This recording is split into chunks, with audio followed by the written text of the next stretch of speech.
Hi friends, సింపుల్గా అయిపోయే fried rice.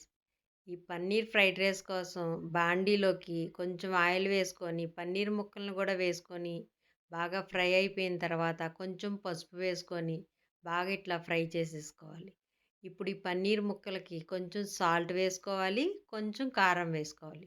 ఈ రెండు బాగా పన్నీర్ ముక్కలకి పట్టేలాగా బాగా కలుపుకోవాలి. ఇలా బాగా కలుపుకొని పన్నీర్ ముక్కల్ని బాగా ఇట్లా ఫ్రై చేసేసుకోవాలి. ఇలా ఫ్రై చేసుకొని ఫ్రై అయిపోయిన తర్వాత ఇప్పుడు వేరే ఒక బౌల్లోకి ఈ పన్నీర్ ముక్కల్ని వేసేసుకోవాలి. ఇలా పన్నీర్ ముక్కలు మొత్తం అన్నీ వేసుకున్నాక అదే ప్యాన్లోకి మళ్ళీ సన్నగా కట్ చేసుకున్న వెల్లుల్లిపాయ ముక్కలు, అలాగే సన్నగా కట్ చేసుకున్న ఉల్లిపాయ ముక్కల్ని కూడా వేసుకొని మళ్ళీ ఒకసారి రెండింటిని బాగా ఫ్రై చేసుకోవాలి. ఫ్రై అయిపోయిన తర్వాత ఇప్పుడు రైస్ వేసేసుకోవాలి. రైస్ వేసుకొని ఇప్పుడు ఒక్కసారి బాగా ఫ్రై చేసుకోవాలి. మంటను మీడియంలో పెట్టుకొని బాగా ఇలా ఫ్రై చేసేసుకోవాలి.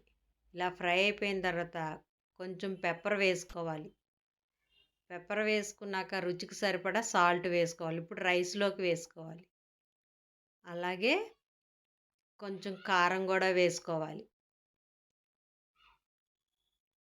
ఒక స్పూన్ సోయా సాస్ని కూడా వేసుకొని అలాగే కొంచెం లెమన్ జ్యూస్ కూడా పిండుకోవాలి. కొంచెం కొత్తిమీర వేసుకొని మళ్ళీ ఒకసారి రైస్ని మొత్తం అంతా బాగా ఫ్రై చేసుకోవాలి. ఇలా బాగా రైస్ ఫ్రై అయిపోయిన తర్వాత మనం వేయించి పెట్టుకున్న పన్నీర్ ముక్కలను కూడా వేసుకొని ఇట్లా బాగా కలిపేసుకుంటే సింపుల్గా ఫ్రైడ్ రైస్ రెడీ అయిపోద్ది. చాలా బాగుంటుంది. టేస్ట్ అయితే తప్పకుండా ట్రై చేయండి. ట్రై చేసి ఎట్లా ఉందో కామెంట్ సెక్షన్లో పెట్టండి. చూసారు కదా, మా పిల్లలు అప్పుడే రెడీ అయిపోయారు తినడానికి. అంత టేస్ట్ చాలా బాగుంటుంది. Thank you.